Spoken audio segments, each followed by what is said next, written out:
May nanlili mo sa atin. Matanda, hindi ko na pinakita. Hindi ko binibigyan yan.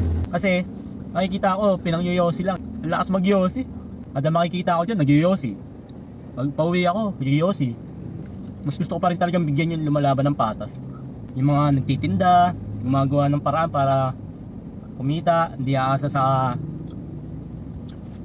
panlilimos.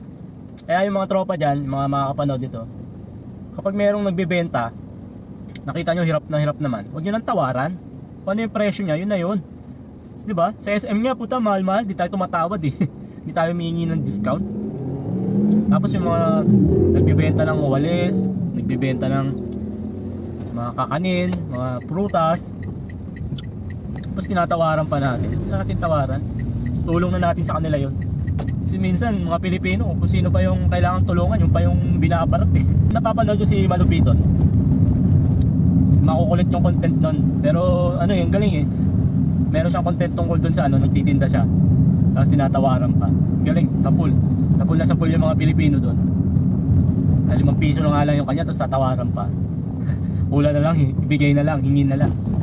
Pero kapag kumakain tayo sa mamahaling restaurant, nagtitip pa tayo.